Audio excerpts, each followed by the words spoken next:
are listening to the most comprehensive paranormal archive on the internet. Welcome to Salsido Paranormal. I'm your host, James Salsido, and tonight I'm continuing my series review, The Book of the Damned by Charles Fort.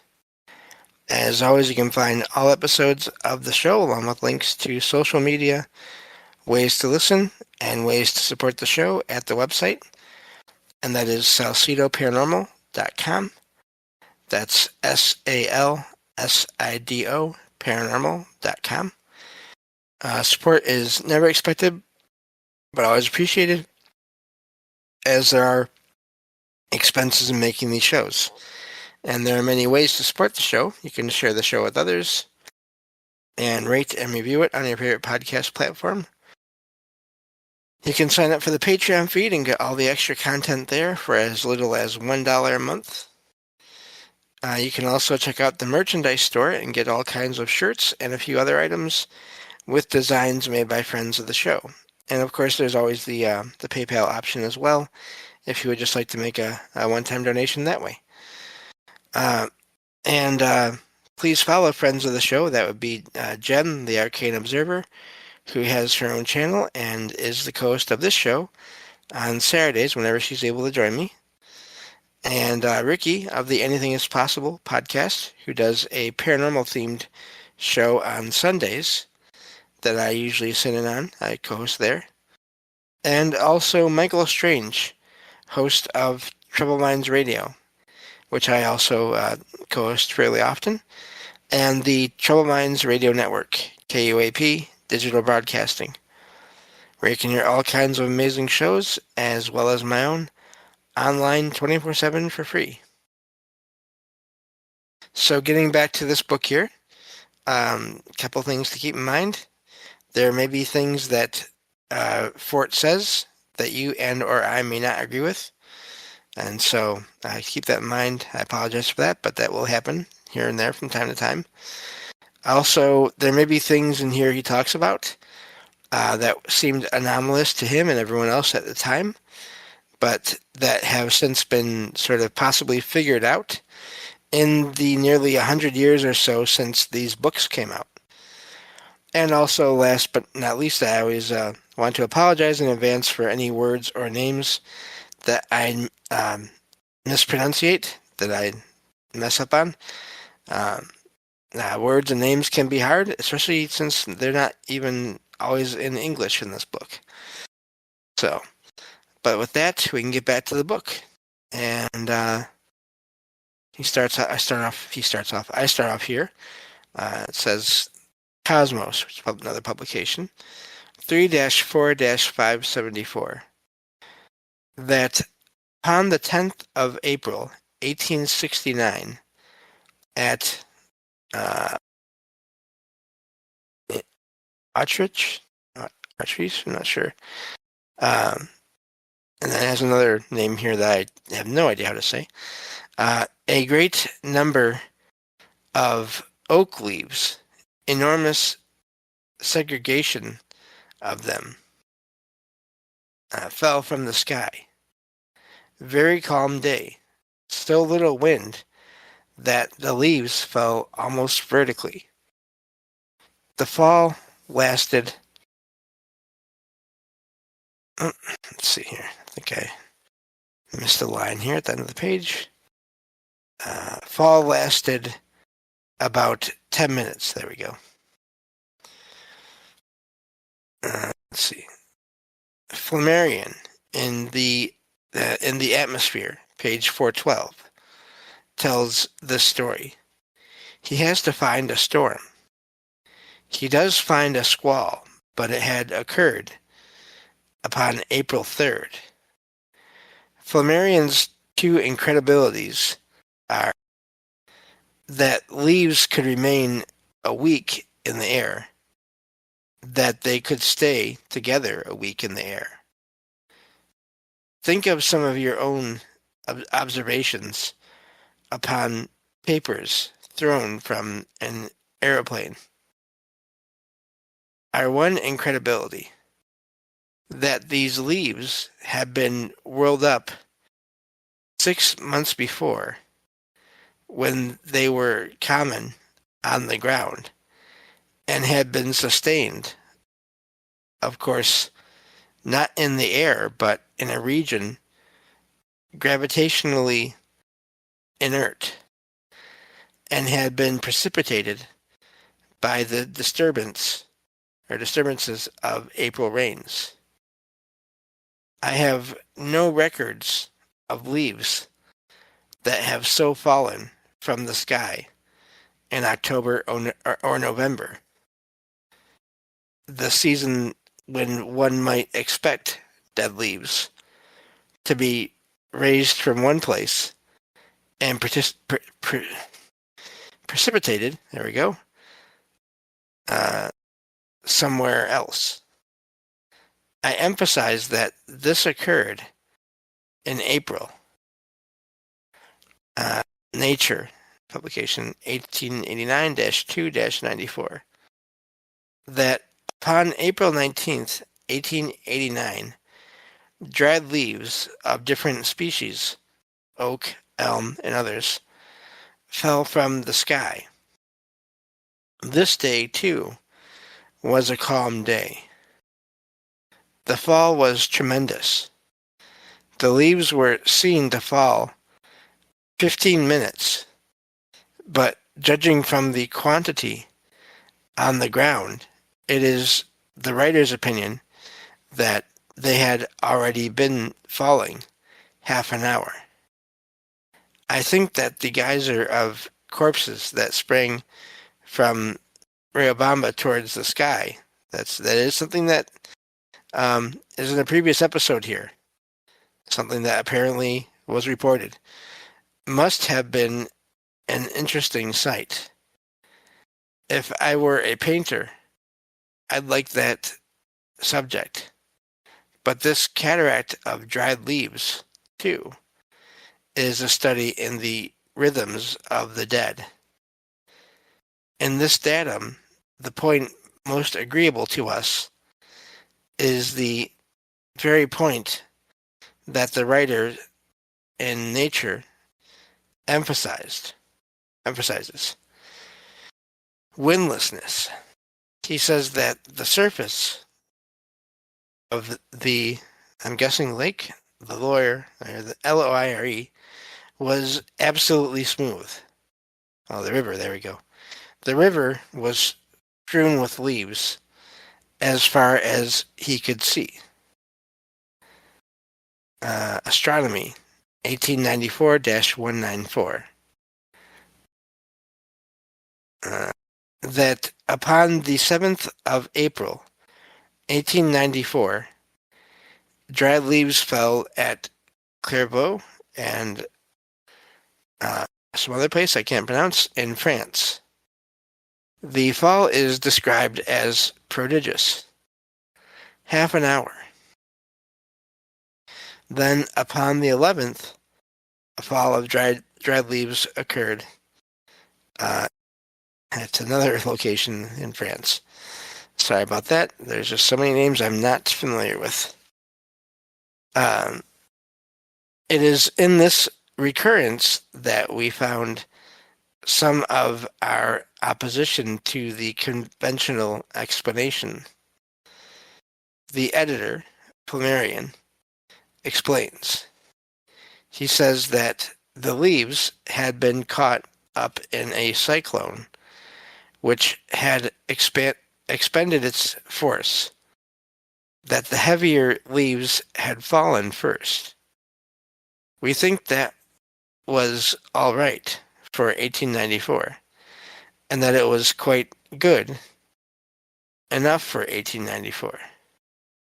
But in these more exacting days, which is always fascinating, when you find that kind of writing in years earlier, it just shows there's now and then there's the past, and it's always different. And at least it seems to be. We want to know how wind power, insufficient to hold some leaves in the air, could sustain others 4 days. FOUR, 4 days. The factors in this expression are unseasonableness, not for dried leaves, but for prodigious numbers of dried leaves. Direct fall, windlessness, month of April, and localization in France. The factor of localization is interesting. I would agree. It's one of the things he's talked about here in many cases of things falling. In this entire book here, he talks about how if things fall, and even if you can maybe explain why they're falling, it's weird how they fall in small, relatively small areas and nowhere else at the time. Anyway, back to the book here. Not a note have I upon fall of leaves from the sky, except these notes. Were the conventional explanation or old correlate acceptable, it would seem that similar occurrences in other regions should be as frequent as in France. The indication is that there may be quasi-permanent undulations in the Super Sargasso Sea, or a pronounced inclination toward France. Inspiration, that there may be a nearby world complementary to this world, where autumn occurs at the time that is springtime here. Let's see here. Let some disciple have that. I do like this. He's kind of gone over so much, and there's another point a little while ago where he was basically saying, I could cover this, or I could look into this, but I'll let someone else handle that. And this is like the second time he's done that now. But I understand, because it's so much. So I don't blame him at all. And this is just his first of these 4 books on anomalies. Oh, he definitely put in a lot of time and work on all this. To the book here. But there may be a dip toward France. So that leaves that are born high there are more likely to be held in suspension than high-flying leaves elsewhere. Some other time I shall take up super geography and be guilty of charts.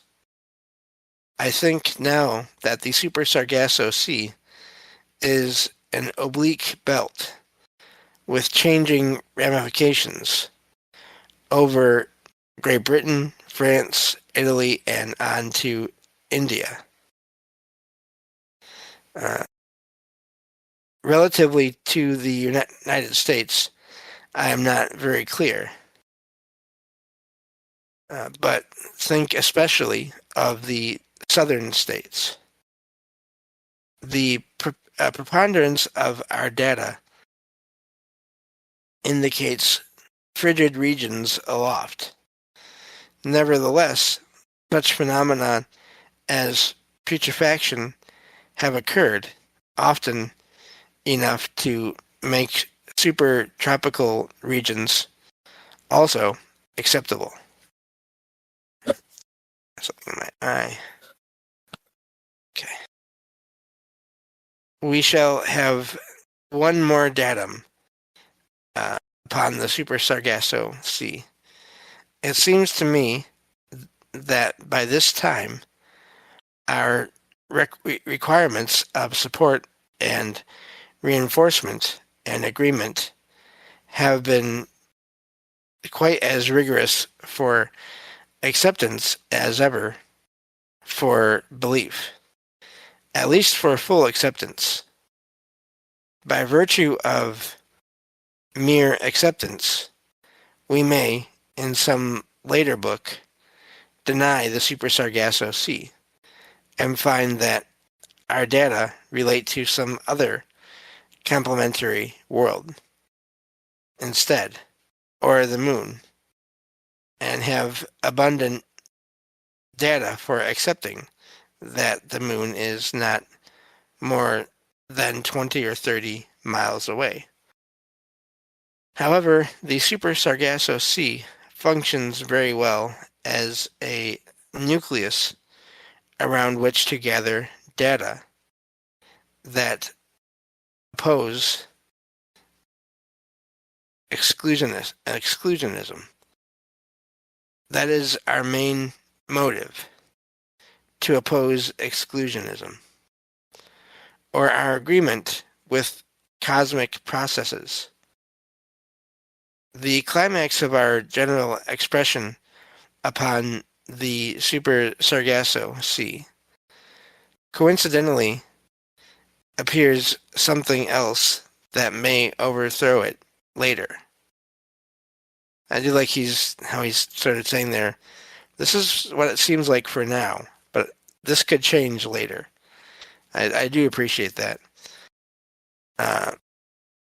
Notes and Queries, publication 8-12-228, that in the province of Macerata, I'm probably saying that terribly, Italy, summer of 1897, question mark there, an immense number of small blood-colored clouds covered the sky.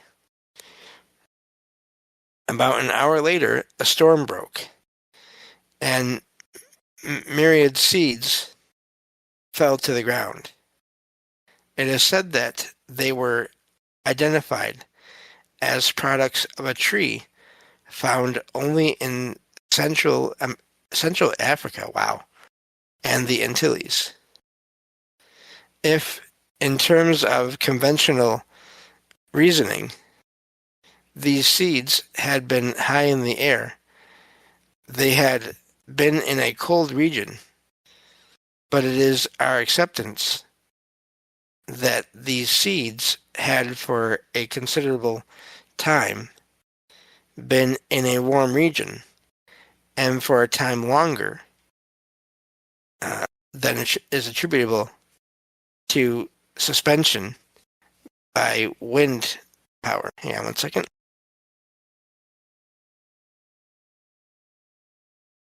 Okay, my eyes bothering me here, but I'll get through it.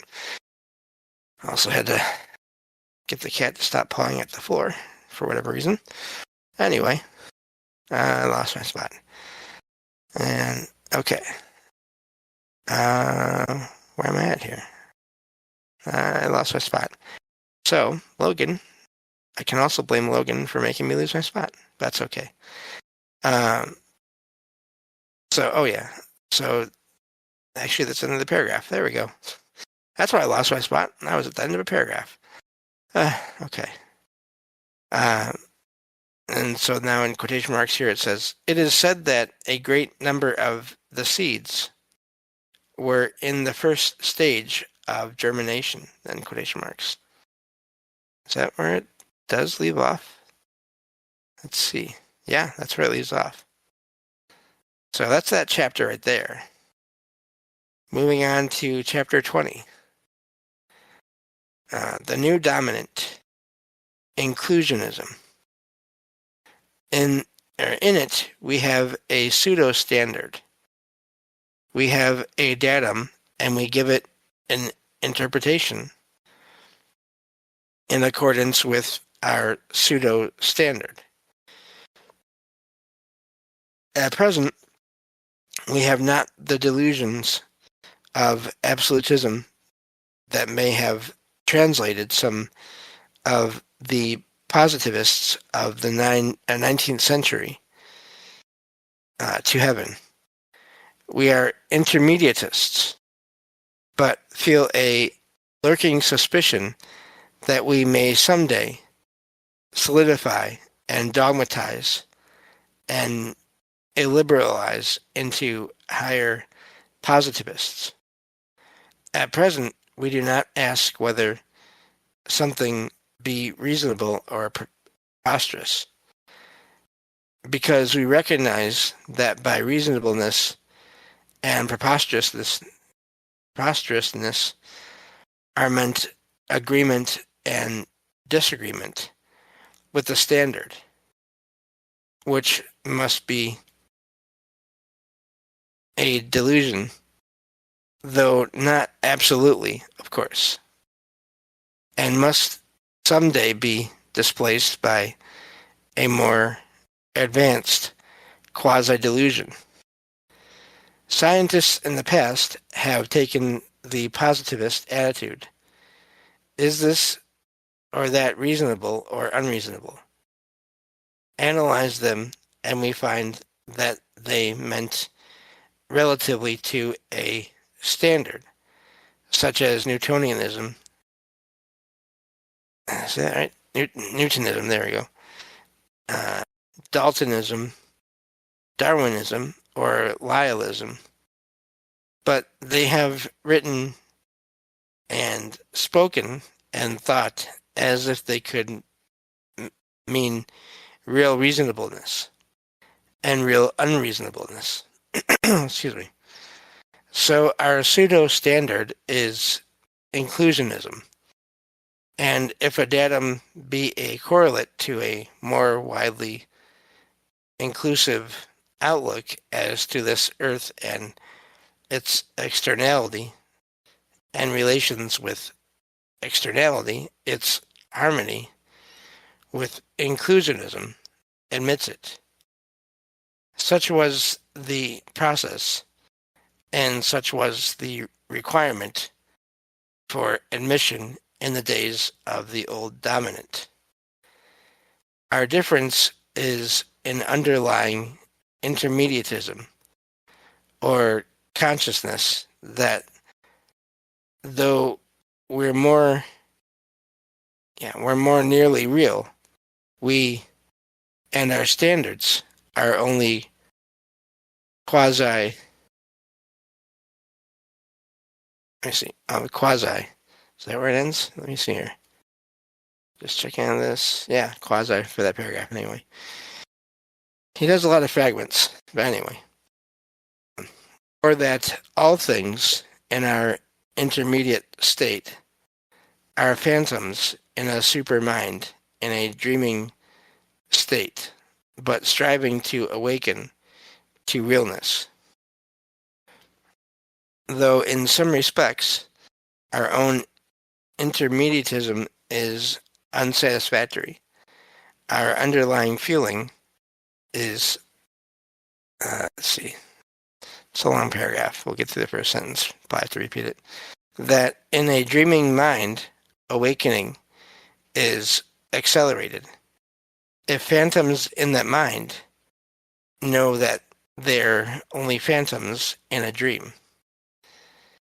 And that's where we're going to have to leave it, because there's more of that paragraph and there's too much there. So, but yeah, there's a lot there, and hopefully you all get more of that than I do. I'm kind of, when it gets to all those terms and everything, I kind of lose him a little bit. He loses me, I should say. But the reports of the experience, or the events that he finds, are fascinating, and definitely looking forward to more of that. I know we are definitely closer to the end of this book now than we are to the beginning, but there's still 3 more books to go in this whole sort of series, even though it wasn't released as a series. And we'll be going through this fort material for a long time still. So thank you all for listening, and I will talk to you all next time on Salsido Paranormal. Take care.